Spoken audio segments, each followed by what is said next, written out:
Savvy Business Radio, drawing out the best from our guests with our host, Christina Nichman. Our guest today is Robert Dusty Staub, who has worked for over 30 years with executives, families, and communities, as well as private and public companies. He has trained and coached executives and teams in creating high-performance outcomes. Find out more about Dusty's programs at staubleadership.com. Hi, Dusty. Welcome to Savvy Business Radio. How are you? I'm doing very, very well, Christina, and I'm delighted to talk with you. Oh, I'm delighted to have you here today. We're going to talk about a very interesting subject that we've not talked about, but is very pertinent in today's time in running a business and owning a business and just working in a corporation. And that is the passion and profit, why cultivating the millennial soul will transform your business. That is the title of today's show. And you have a unique perspective on what the millennial mindset has to bring to the workplace. And this is wonderful. I think we talked before the interview where I told you that a number of the places I consult for have a good portion of millennials working for them. And I come back with executives telling me, well, I don't get this bunch. They seem to be a bit lazy and lackadaisical. And there's this kind of push between the two sects. And I'm hoping we can bridge that and get everyone seeing the great gifts and talents that each side has to bring to the table. But before we go to share all of those wonderful tidbits, share with the audience a little bit about your backstory. I'd be delighted to do that. And just first, I want to say, Christina, I love your phrase, recognize each other's gifts, because I think that's really the key to it. So I go by Dusty Staub, but legal name and the name on all my books is Robert Earl Staub II. And I would say that I started off life as a head of a crisis center. I ran crisis centers, life and death decisions when I was 25, 26 years old, dealing with people in all stages of crisis and training people with no psychological background in 60 hours how to save someone's life on the phone, how to deal with somebody in a drug overdose, how to deal with somebody who'd been battered or sexually assaulted. So that started it. Then I went back to graduate school, came out as a marital and family therapist, did that for a number of years. And then I went into consulting back in 1985, and I've been consulting since then and started my own company in 1990, Staub Leadership International, and have worked with tens of thousands of executives and several hundred companies at this point, as a CEO coach, organizational design, development, a lot of the consulting work that I think you probably do. Yeah, absolutely. I'm curious, though, what brought you to the whole crisis management? I mean, what kind of drew you in that sect to begin with? I'm just curious. Well, when I was at the University of North Carolina at Chapel Hill as an undergraduate, I got interested in psychology. There was the first peer sect counseling service ever created for our campus setting in the world by Dr. Robert Reed Wilson. And I applied and was selected. There were 12 taken out of 100 people. We went through 90 hours of training, and I became a peer counselor and created 62 programs, reached 1,800 people, had a publication, Peers as Sex Counselors and a Campus Community with Dr. Bruce Baldwin. And out of that just led to the work to being hired to run a crisis center when I graduated from UNC in an undergraduate with psychology. Wow, that is quite a background. And I noticed that a lot of your books tie the heart center to leadership and leading people, which you often don't hear of the heart having anything to do with leadership. It's all brain, all rationality, but you've come to know that it's different than that. Why is that? Well, one of the things is I worked with people, and I had a lot of executives come through when I was a therapist, and where I worked with families. As I looked at communities and looked at organizations, I saw that something was missing. You had very, very smart people who were terrible leaders. You had really, really smart people doing really stupid things. You had really, really smart people alienating other smart people and causing them to leave. And it wasn't because of a lack of intelligence. It was a lack of emotional intelligence. Goldman's research and work on emotional intelligence. Yes. And what I saw was that at the heart, when I talk about the heart, I'm not talking about the physical pump. Yeah. I'm talking about the capacity to feel, to relate, to have insight, to share, to have courage. And what I see is leadership fails time and time again when it fails because of a lack of heart, a lack of courage, a lack of insight, a lack of self-awareness. Interesting. Now, I never would think of courage having anything to do with that. Explain the correlation. Well, it's this. I would say that what I've discovered over the years is where your courage stops is where your leadership will stop. Where your courage stops is where your effectiveness stops. And where your courage stops is where you stop. And courage has to do, and people get confused because everybody's got courage. But I've broken courage into 8 distinct acts. For instance, I'll give you 2 of them that are the biggest ones that I see in corporations. The courage to confront. A lot of executives lack the courage to confront either up the chain or out the chain or down to people who report to them. And the second big act is a lack of the courage to be confronted. Some people will dish it out, but they won't take it. And when someone lacks the courage to be confronted, what they're basically saying is, I'd rather fly blind. I'd rather not be the best I can be. I'd rather be an amateur. Yeah. A lot of people in very powerful positions lack the courage to be confronted. Wow. Or they lack the courage to confront. And it leads to a lot of failure. Wow. Now that's interesting to me because I've seen that, witnessed that as I've consulted for businesses, and someone will come to me and say, this employee is horrible. They're not doing their work up to par the way we want. And I said, okay, have you sat down? I had a discussion with them to see where they're at with this. How do they feel about this? What is their take? Oh no, we just gave them a bad review. I'm like, well, if they don't know what they've done wrong, they can't now fix it, can they? But I think that's interesting. Why there would be this kind of fear or not courage to confront it and just tell a person, hey, I noticed there's some things lacking here that we could fix. Well, where does that come from? Are they doing it specifically because if I judge them or say it out loud, then I'll be judged? Yeah, well, that's a piece of it, but usually it has to do with a sense of I don't want somebody to be mad at me. I don't want someone to be angry with me. I don't want to be the bad guy or the bad gal in this situation. Or they've been punished by telling the truth. In fact, there was a Wall Street Journal article many years ago that said, in section B, it said, if your boss asks you for a true, honest, candid opinion of how they need to improve, lie. Because 70% of the time, if you tell the truth, the emperor has no clothes, you'll be punished. Whoa. Now that's a heck of so what's happened is we've trained people in corporate America. We've trained people not to tell us the truth. That's why people are shocked when they get 360 feedback because it's anonymous. And again, it's the lack of the courage to be confronted.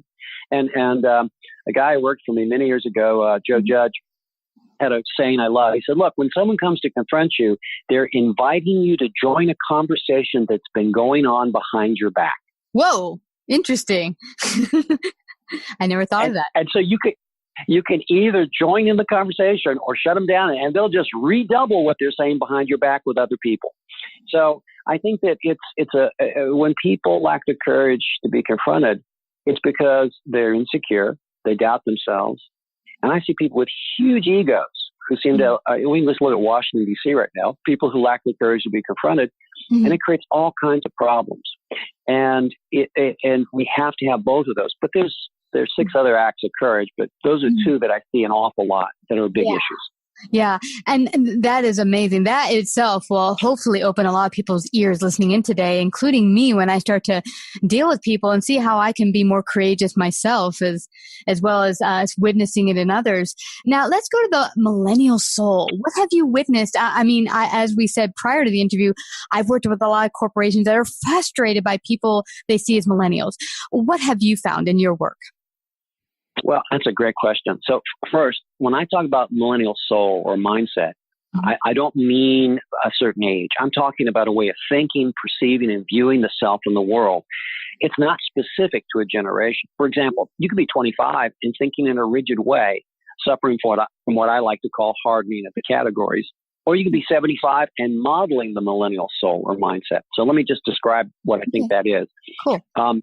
First, it's somebody who wants to live life to its fullest, working to live versus living to work. Not willing to put off enjoying family and friends until you're retired. Taking time now.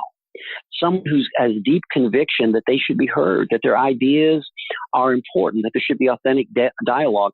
And millennials really want to feel like they're part of something bigger, a sense of purpose. And those things, plus the desire to grow, personal mastery, those are some of the key characteristics, some of the big ones of a millennial mindset. Now, the reason we get into conflict is baby boomers, my generation and the generation just behind us, we grew up with, keep your head down, earn your spurs, put in your years of work, and then you're worthy to be listened to.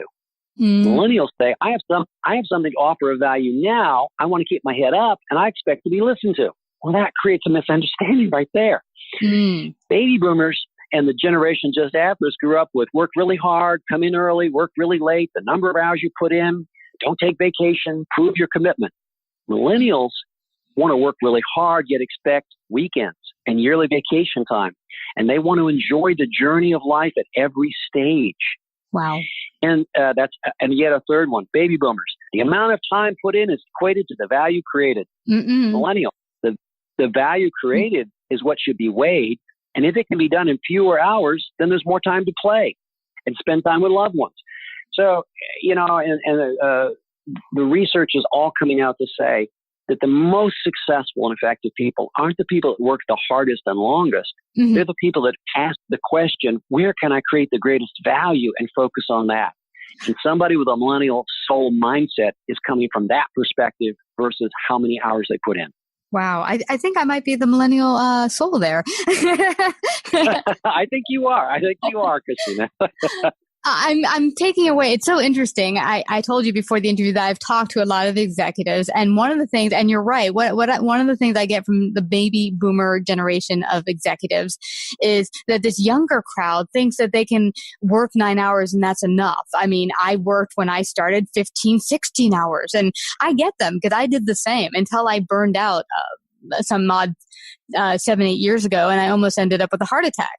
And you realize is quantity really quality? And I that is not the same thing. And I think that hopefully people listening in will begin to examine in themselves and their business and their employees. It's not about how much time you spend. Because I've been in places where I've consulted where I see people staying a mess of time, having no life, but really they're doing very little work, actually. It's almost like they're coming in to look like I'm busy. I've got 15, 16 hours to kill so I can look like I'm amazing. And I'm indispensable, but really I'm doing very little work and just trying to look busy as opposed to actually doing something to serve the corporation.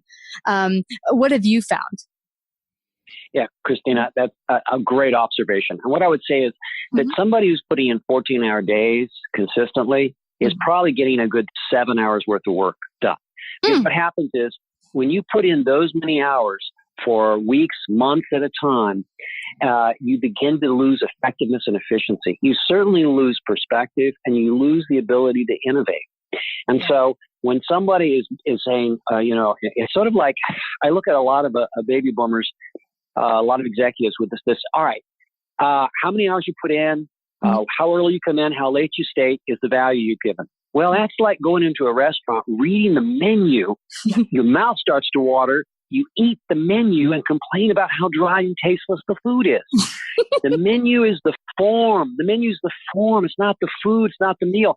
How many hours somebody works is the form. It's the menu. The real meal is the value that was created. And when I work with executives, I'm sure you do this too, we try to get people to focus on the value creation and ways to create greater value rather than looking at the length of time. And if you insist on length of time as your measure, you're feeding the menu, you're missing the meal, and you're going to lose talented people. Why does it matter? People are going to leave. Talented people will not work somewhere. They will vote with their feet, and they will go someplace else. And if you want profitability, you got to have high levels of engagement. And all the research, this from Gallup over the past 30 years, shows that the key to being more profitable, higher quality, greater customer satisfaction, resiliency of the corporation, innovation, and profitability has to do with the level of employee engagement. Well, if I treat people like they're just work ciphers and I only value the hours they put in, I'm going to get half-hearted or quarter-hearted, or my father in the military would say half-assed results. And so what I'm about and what I see here when we talk about the millennial soul is get smart. Come on. Open up, use your intelligence, and stop judging people by the old filters you used. They don't offer value now, and you will not own or inherit the future. You're going to make yourself a dinosaur. Yeah, and it's going to hurt the bottom line of the company. I try to get the executives and the officers of the company to see the bottom line results. What does this mean? If someone's staying 14, 16 hours, my thought is that you're not working smart, because you shouldn't have to give up your life outside, going home to be with your children, to be here. There's something very wrong. Maybe it's policy, maybe it's structure. Maybe we need to work on setting up something so that it runs more smoothly, so that people know what they have to do and they're not having to chase a wheel and spend all day doing something that really should take an hour. And now here's something else, Dusty, I want to talk about is the mindset and also the emotional aspect. I get from a lot of executives that they're stressed. And we talked about that earlier. And I got from talking to one guy, he said, well, my millennial group, they're not taking things seriously. And when I got to the nitty gritty underneath it all, he wanted them to be as stressed as he was. And for him, that meant they cared. Isn't that crazy? Yeah. Well, it is. And so it's like, if you're not suffering, if you're not sweating blood, if you're not stressed out like me, if you're not unhealthy like me, if you're not living a crazy lifestyle like me, then you must not be serious. Well, Exactly. that is insane. That is not the way it works. In fact, work can be joyful. It should be. Mm-hmm. It can be a place where you grow. It's a place where people's spirits can flourish. Let me ask, I like to ask executives, I say, for instance, how many of you think that your employees coming to work are excited to come into work in the morning? I'll ask the question, how many of you think you're getting all of the value and value creation that you could get from your employees around you?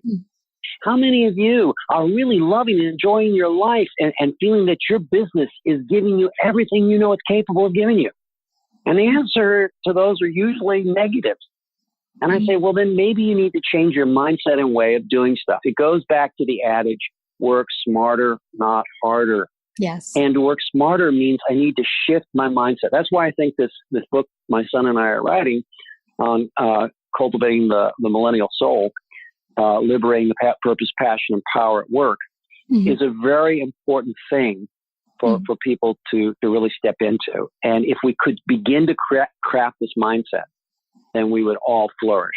Wow. And what advice can you give for any business owners, or maybe anyone who's actually going to a place where they're feeling miserable and not heard? What advice can you give to them to kind of adapt this new mindset into their work and into their business? Well, I always say this to whether it's a young executive or middle-aged executive or an older executive, I say this, look, if you're creating value, just show the value you're creating. If you create value, you have more permission. I once worked for a boss in his 70s. And he expected everybody to work all the time. And I insisted on taking 4 weeks of vacation, which is what I had in the agreement. On every year, I took all 4 weeks. I took my weekend time. I spent time with my family. And he would complain and kvetch. And I said, Jim, I bring in $200,000 more than the next highest biller in this firm. I have generated $1 million in billing for the firm by creating new programs, and I've trained 3 consultants and increased their billing by 30%. So look at the value I'm creating. He didn't have a leg to stand on. He still didn't like it because he still thought if I just worked harder, he could even make more.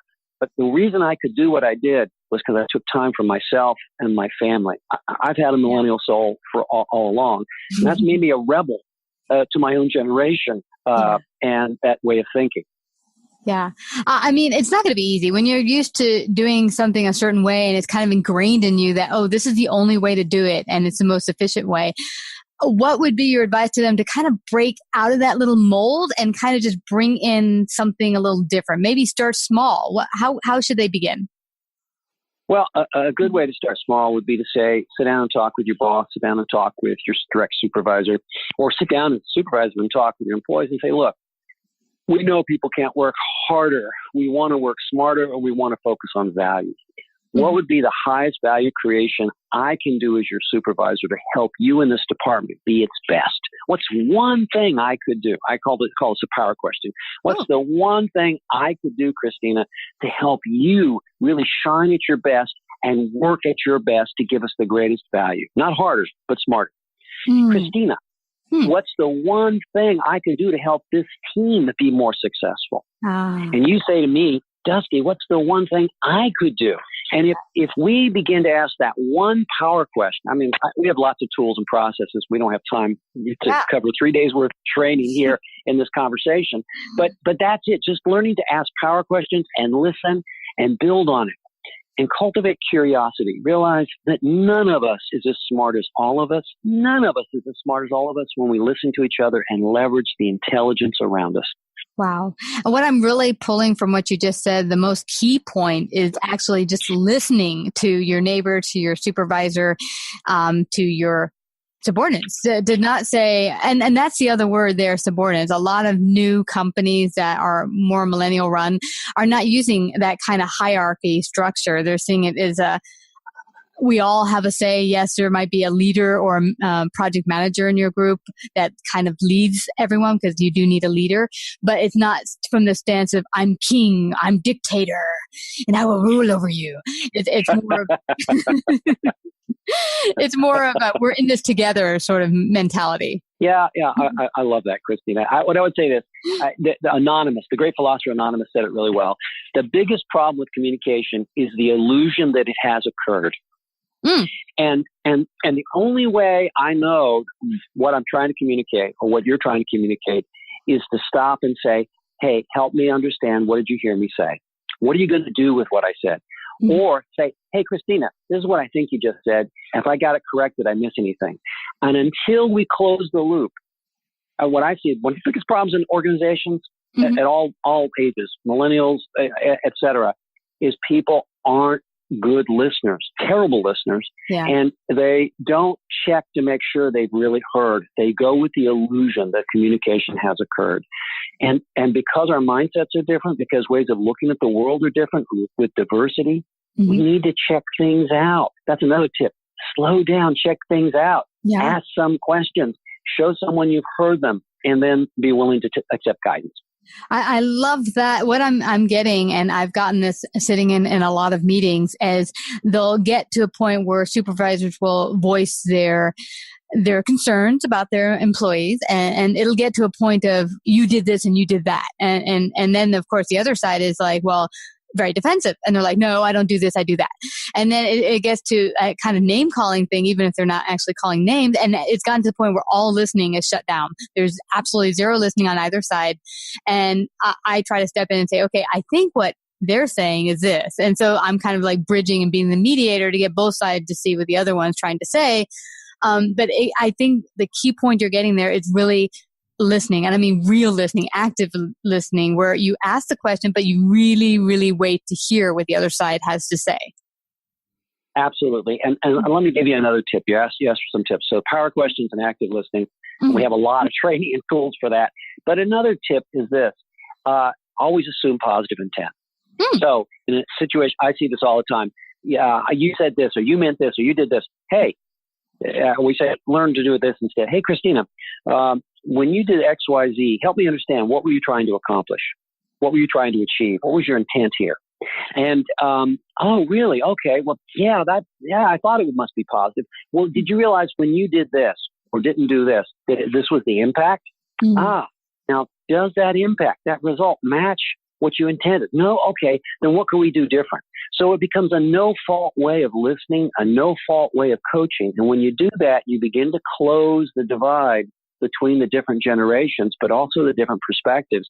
And guess what? I learned that being a marital and family therapist, is men and women, as a rule, really speak in different languages and think in very, very different ways. And the assumptions we make about each other rather than checking stuff out. I've been married successfully for 30 years, thank God. And we've raised 3 children together.